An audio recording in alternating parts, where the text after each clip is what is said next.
Hola a todas y todos, espero que estén muy bien. En este capítulo estoy junto a una invitada de lujo, como todas las que hemos tenido en este podcast, Sesión Abierta. Tengo el agrado de presentar a una compañera que tuve cuando estudié el postítulo de musicoterapia aquí en la Universidad de Chile, Stephanie Vázquez, a quien le voy a dejar el micrófono para que ella se presente, para que puedan ustedes también conocer parte de su trayectoria y después vamos a seguir con la conversación. Steffi, un gusto tenerte aquí. Hola David, bueno, muchas gracias por la invitación. Siempre es un regalo el poder compartirnos en espacios tan diversos que hemos tenido hasta el gusto de compartir en este tiempo. Ya lo anticipaba en mi nombre y solo contarles que de la curiosidad de la vida, mi camino ha estado centrado hacia la educación ambiental y ahora también a lo que es la musicoterapia, por supuesto.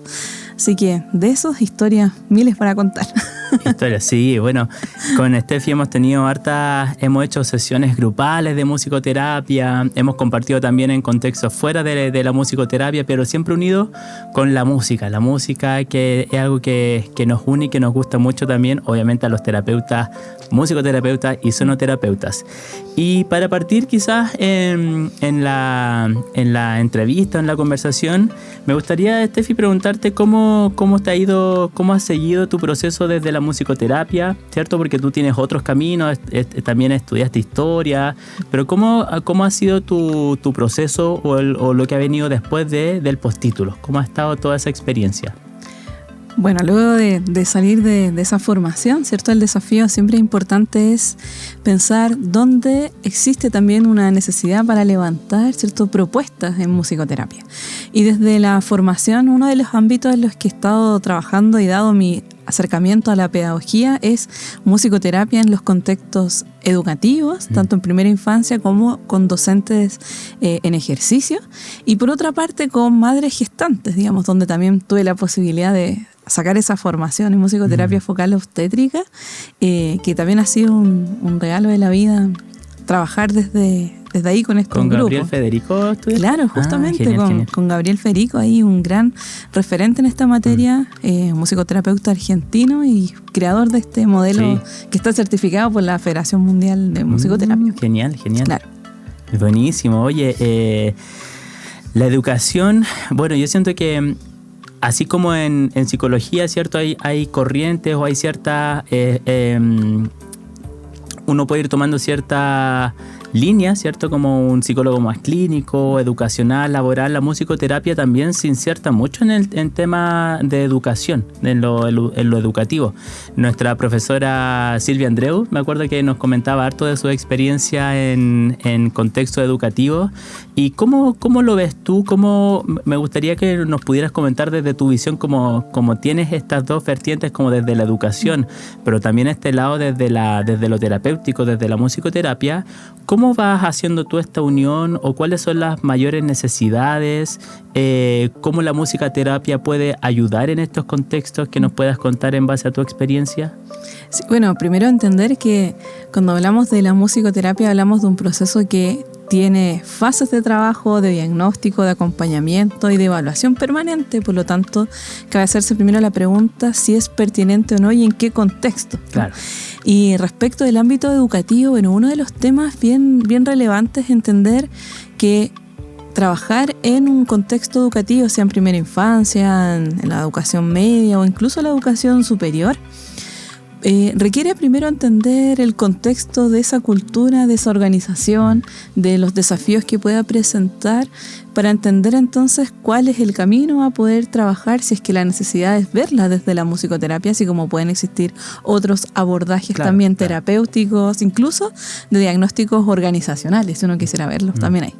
Entonces, por ahí, el camino a emprender en el ámbito en el que al menos he trabajado desde la escuela, la educación formal directamente, es a la respuesta a la pregunta sobre el cuidado del manejo de lo que es tanto la cultura como de la imagen de la comunidad educativa como una parte, y por otra es el cuidado al trabajo docente, muchas veces altamente exigidos y pocamente cuidados, ¿no? Claro. Y un tercer ámbito es, bueno, ¿y qué hacemos en un contexto educativo que es diverso y desde qué manera podemos generar estos procesos vinculares de acompañamiento ya más individual, propio de la singularidad tanto de un niño o de un adolescente, y ver trabajos ahí continuos con ellos ya que requieren de otros niveles de apoyo, digamos, claro, ¿no? claro. Como en ese ámbito yo te podría decir, bueno, estos son un contexto donde uno podría empezar. Claro, ¿no? como donde se podría introducir la...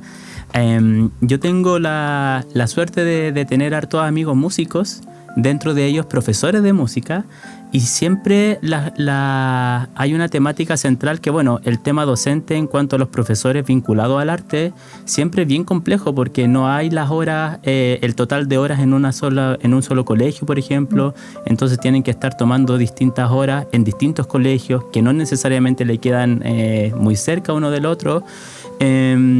Y siempre a mí me ha llamado la atención porque en psicología, en musicoterapia, las instancias de autocuidado son de alguna manera una norma. Es algo como, así como las instancias de supervisión. Es necesario estar supervisando los casos, viendo cómo está nuestro propio proceso como terapeuta, no así en educación.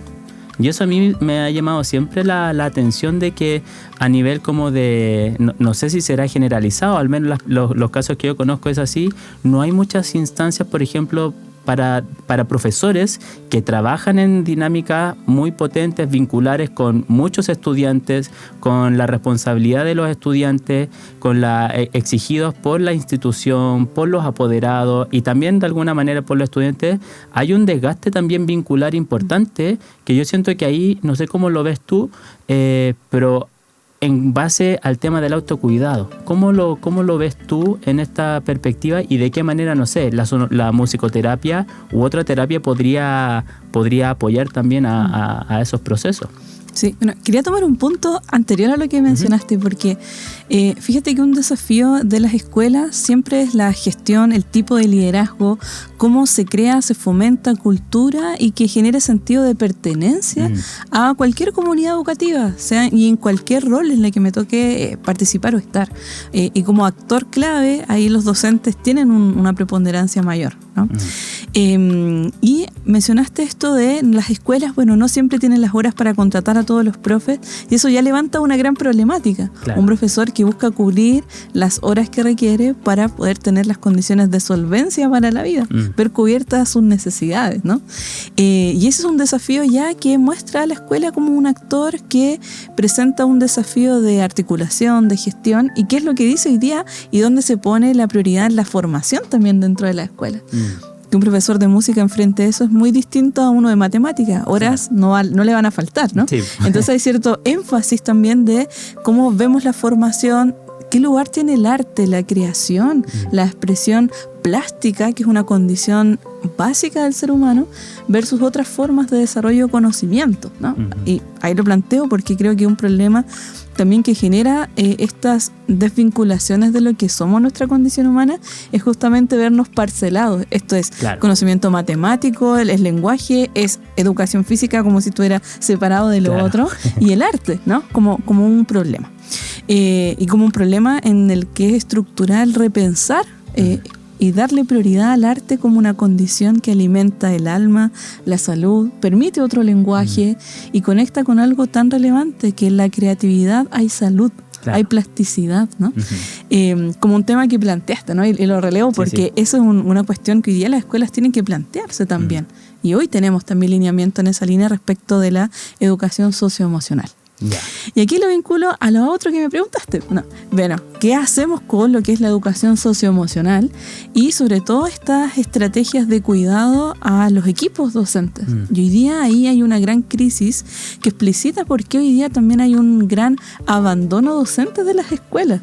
No solamente por condiciones salariales y de pago, sino que de condiciones de cuidado, las altas exigencias y que fácilmente se traducen en que un docente las termina haciendo todas a la vez, ¿no? Claro. Hago clase, hago de cuidado, cuido el patio, hago horas lectivas, no lectivas, y más encima todo esto con una gran presión de los equipos directivos, de los mismos apoderados y también de los estudiantes que hoy día también requieren otras estrategias donde las respuestas no siempre son todas pedagógicas. Claro.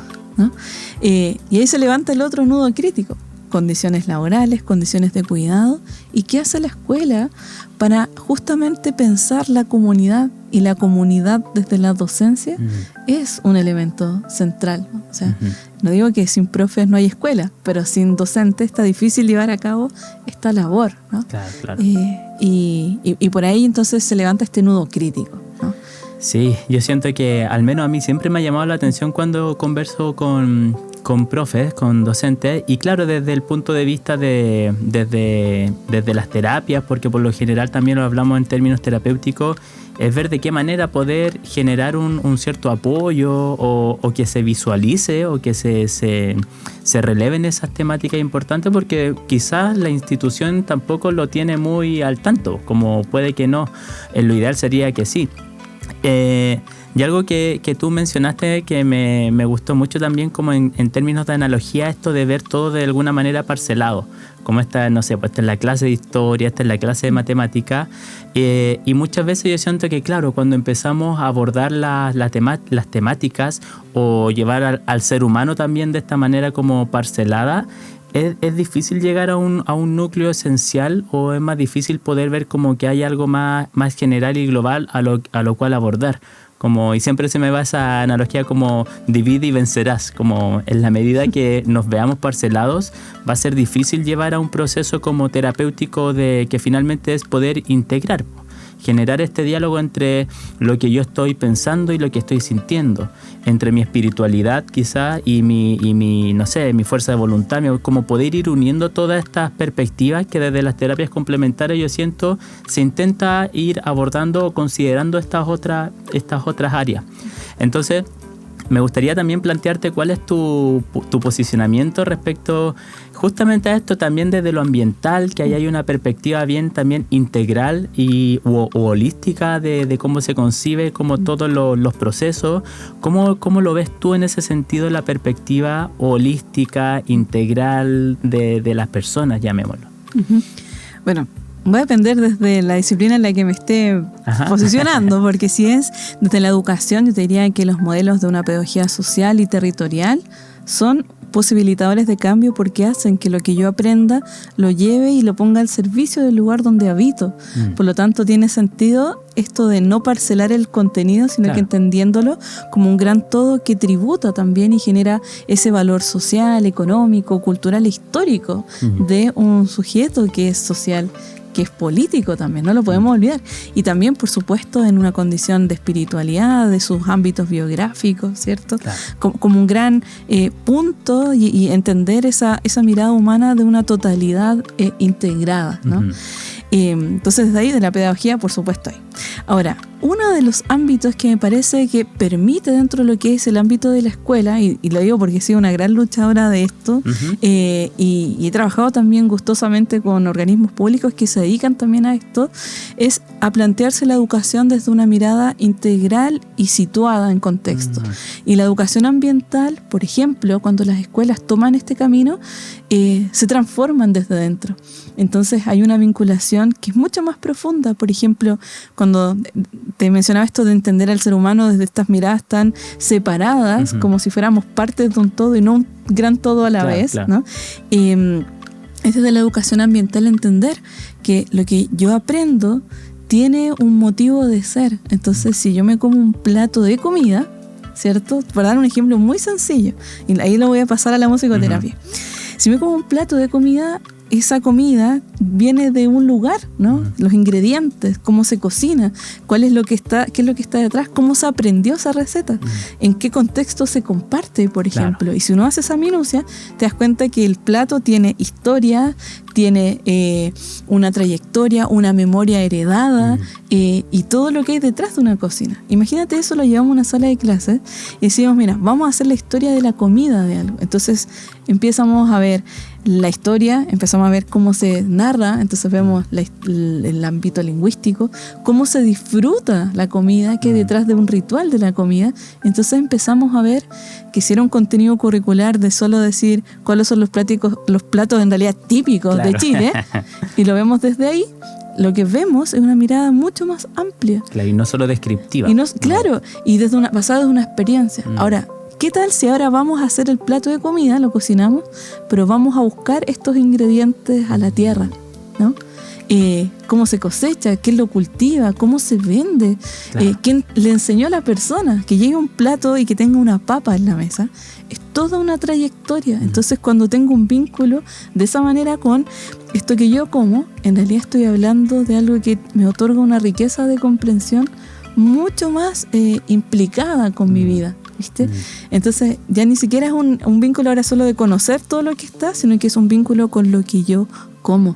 Claro. Entonces hablamos de otras cuestiones, que es la experiencia saludable o salutogénica, a veces también como se habla, de lo que aprendo, cómo lo llevo a una experiencia y me transformo, ¿no? En eso. Y cuando las escuelas lo abren así y lo declaran en sus modelos curriculares, hay una oportunidad. Ahora, ¿qué hay de todo esto en la musicoterapia? Un montón, porque la musicoterapia es pertinente cuando dialoga con la realidad de esas singularidades, de esos sujetos, así como de la comunidad. Entonces, mucha musicoterapia la podemos trabajar también desde la imagen, por ejemplo, sonora de un plato de comida, ¿no? O vamos a hacer, nosotros en clase hablábamos, no sé si te acuerdas de un instrumento que le decíamos la cazuela, ¿no? Sí. Que era este instrumento que está como bien desarmado, pero con un orden o una forma. Claro. Algo se armaba estéticamente y nos permitía entonces construir. Entonces, ¿por qué hago esta vinculación? Bueno, justamente porque ahí la musicoterapia nos trae ese ingrediente, ¿no? Ese ingrediente que es sonoro, que es la curiosidad, que es una apertura, tiene un sabor. La música también nos vincula a lo que son estos experiencias sinestésicas también, ¿no? Entonces ahí se abre el camino. Imagínate una escuela viendo la experiencia sensible, emocional desde la musicoterapia, es una posibilidad de salud grupal muy importante. Oye, qué interesante esta perspectiva de poder plantearlo así. Yo siento que finalmente es como, no sé si verá en la misma línea, pero por ejemplo esto que plantean algunos aspectos del mindfulness, de ir poniendo conciencia a cada acto, que uno va poniendo, como el mindfulness en la alimentación, que ahora plantean todo esto también como de, a mí me da mucho, me resuena mucho con esto de ir dándole como un sentido, ir dándole más, apropiándote de la experiencia, como desde tus códigos, desde tus sentidos. Y otra cosa también que a mí me gustaría, antes de preguntarte ya, otra cosa que quiero preguntarte sobre lo que aprendiste con Gabriel Federico. A mí me gusta mucho también, siempre que hablo del tema energético, de los paradigmas más orientales, porque yo también me vinculo mucho con la sonoterapia, que se abre como a todos los paradigmas orientales, energéticos y prehispánicos, chamánicos también. Que muchas veces yo siento que se malinterpreta el tema de la energía y lo energético, porque tú dices, bueno, es que todo es vibración y todo es amor. Entonces todo ya como que tú tienes que resonar y vibrar alto, pero yo siento que es peligroso tener esa perspectiva porque nos bypaseamos todo esto otro. El contexto cultural, histórico, familiar, nacional, político, y está todo eso. Yo siento que lo importante es integrar también la versión espiritual, pero que no necesariamente sea el punto de partida, sino que sea, por ejemplo, no es que ya es que todo es amor, entonces todo va a estar bien. Ya, pero ¿cómo está? ¿Cuál es tu posicionamiento respecto a familiarmente? ¿Cómo se aborda esto? Culturalmente, ¿cómo aprendiste a, no sé, porque tenías que vivir la ansiedad con esto? ¿Cómo vivían el estrés tus papás, tu mamá, en la casa? ¿Cómo se vivían las experiencias de estrés? ¿Cómo lo vives tú ahora con tus hijos, con tu pareja? Ya, y si todo eso y después, oye, quizás esto también energéticamente puede haber, no sé, alguna fuga o algo que esté sobrecargando a nivel de los chakras, pero no es el punto de inicio, se integra luego.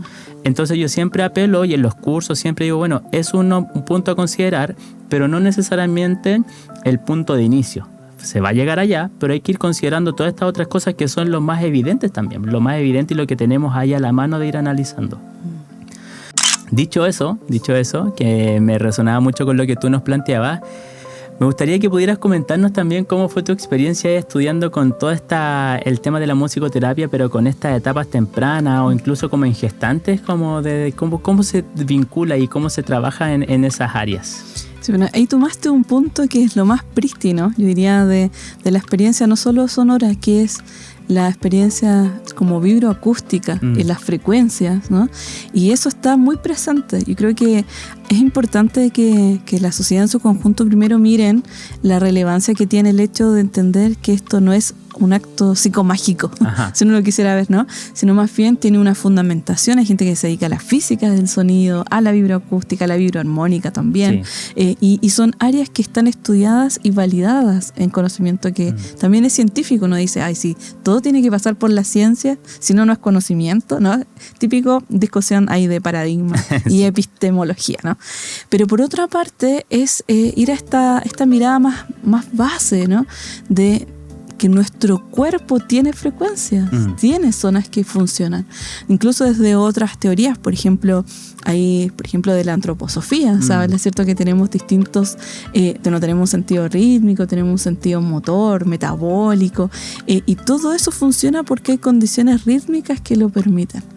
Entonces cuando hablamos de esto, hablamos de nosotros. Claro. Y la naturaleza también lo tiene. Y por eso hay frecuencias que sanan, las células se mueven en ciertas frecuencias, nuestro flujo sanguíneo, nuestra experiencia de gestación también, ¿no?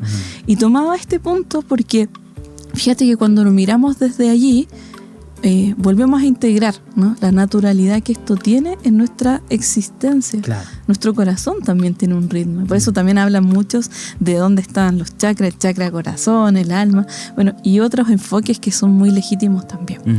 Entonces, tomo este punto porque si hablamos de nuestro origen y la gestación, en nuestro proceso de gestación suceden cosas que son claves en nuestra experiencia vital, en nuestra experiencia biográfica posterior también, ¿sí? Pocas veces se da lugar a pensar que en esa vida uterina suceden las primeras memorias de lo que es el ser humano. Y también la madre también tiene sus memorias en el útero que vienen también como desde una mirada transgeneracional también, y que van a repercutir también en ese bebé en gestación, ¿no?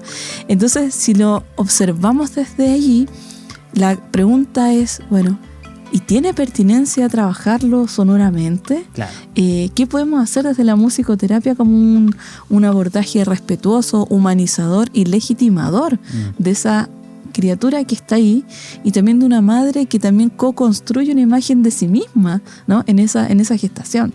Y por supuesto, si hay padres presentes de ambos, ¿no? Claro. La maternidad, ¿no? Y la gestación de una familia, ¿sí? Entonces ahí, si volvemos a eso, pensar en darle valor a esa etapa, muchas veces olvidada de la relevancia que tiene la gestación, de los contextos en los que ésta se da, y que salgámonos de la mirada de que la gestación siempre es ideal. Claro. Diría, pocas mujeres lo viven desde viví mi embarazo muy bien, feliz, súper acompañada, red de apoyo.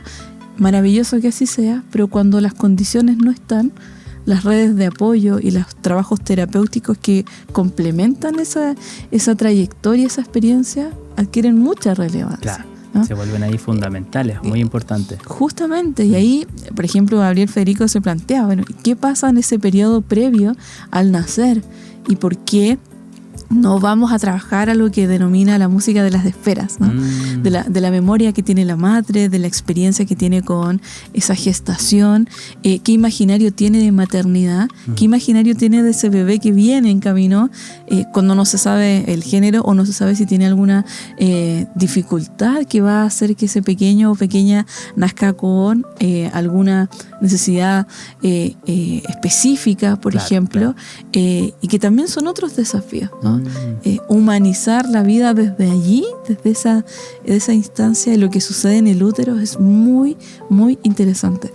Interesante todo lo que se puede ir develando. Yo siento que también ahí hay en base a todo lo que hemos ido hablando, me da una sensación muy de la toma de conciencia, del poder ir apropiándonos, del poder ir concientizándonos, pero en el sentido, de repente igual está como un poco manoseada esa palabra o muy utilizada, pero yo siento que, claro, como cuando uno lo empieza a ver como en términos prácticos, esto que tú decías, por ejemplo, ya, los alimentos, no sé, la cazuela, ya. Pero ¿y si hacemos una cazuela o no sé, lo que sea, un chapalele, no sé cómo poder hacerlo y ver lo que implica la tradición? Aquí también por lo mismo, ¿qué es lo que implica gestación, el proceso. Yo siento que al final uno también, pues como uno está en una sociedad donde está muy desde el hacer, desde la producción, también nos vamos enfocando quizás más en el resultado y lo que siempre se comenta esto de que el proceso muchas veces se pierde la riqueza o no se toma mucha atención. Entonces a mí me gusta mucho ir conversando siempre con Steffi y con distintos compañeros, porque claro, aquí uno también va develando las distintas perspectivas o posicionamientos que se van dando desde, por ejemplo, no sé, la musicoterapia, la sonoterapia, que integra aspectos energéticos, que integra y considera mucho el tema del sonido como un fin en sí mismo, que el sonido te impacta, que eso la musicoterapia también lo considera desde la vibroacústica, como hablábamos, pero también en musicoterapia yo siento también en la línea de mi formación como psicólogo, claro, es difícil poder sacar la experiencia, tu subjetividad respecto a lo que estás viviendo, los aprendizajes que has tenido. Entonces me da mucho gusto conversar con Steffi. No nos veíamos hace un tiempo, entonces no hablábamos de estas temáticas, pero claro, siempre vamos teniendo se van como entrecruzando los caminos y porque yo siento que en la medida que podamos ir teniendo mayor conciencia de los procesos, de las situaciones que vamos viviendo, de alguna manera igual hay como decía Gustavo Gauna, como núcleos de salud finalmente en eso. Es como que hay que ir rescatándolo y haciéndolo más consciente y por qué no relevarlos y ponerle más energía también a esos núcleos. Sí, y retomando ese gran concepto de los núcleos de salud y tomando algo que no quería dejar pasar, esto de, la pertinencia de la musicoterapia desde un enfoque focal obstétrico, se plantea, ¿cierto?, la mirada como del derecho, la legitimidad de validar esa experiencia de un bebé que viene en crecimiento, en gestación, y salirnos de la lógica de estas imágenes que muestran a la mamá con audífonos en la panza. O sea, eso no es musicoterapia. Eso es ponerle música. Pero hablamos de un contexto musicoterapéutico porque hay un proceso de diagnóstico, de trabajo específico, de levantamiento de una necesidad o potenciar también, porque la musicoterapia no habla solo de la escasez, ¿no? De lo que no se tiene, sino que del potencial también que tiene la persona. Sí. En ese potencial hay salud también, ¿no? Sí. Núcleos de salud. Los núcleos de salud. Entonces, eso. Y por otro ámbito, como el hecho de destacar que una madre gestante también tiene que saber y reconocer también en esa gestación que no solamente es el hecho, y va a variar por supuesto de lo que requiera esa instancia de maternidad, por supuesto, qué imagen tiene de ese bebé, ¿no? ¿Qué le podemos cantar al bebé cuando está en gestación? Fíjate que me comí un chocolate o una sandía, me dio un antojo y cuando pasa eso mi bebé salta o se mueve raro, o le veo el pie, que es un hito muy lindo de las mamás, yo lo he visto, que se le ve la patita de la babita así como apoyada, que uno dice como que se le sale de la panza. Eso es una experiencia que habla de qué le quiero regalar también, ¿no? O también pasa el hecho de reconocer que mi útero suena de una manera y le estoy entregando ya un ambiente sonoro muy interesante a ese bebé. Memorias acuosas en movimiento que acompañan la respiración de ese bebé. Y un ejercicio que tuve el gusto, fue mi trabajo de la especialización, fue grabar bebés y cómo suena ese útero, ¿no? Y que también lo tuvieran como regalo después, porque un bebé recuerda cómo sonó ahí, en ese microcosmos. Imagínate trabajarlo después y un niño que está cansado, un elemento que vincula es cómo recuerda el ritmo del latido del corazón de la mamá, también sus sonidos del estómago, ¿no? Sus sonidos peristálticos, ¿no? Y esto que te traigo, ¿no? Como del útero, como una gran memoria que nos acompaña hasta nuestro último día de la vida, ¿sí? O también qué pasa cuando el bebé ya deja de sonar dentro del útero. Y plantearse la otra pregunta de esa gestación que no se llevó a cabo, pero que también de manera respetuosa hay que acompañar, de despedir al bebé también, ¿no?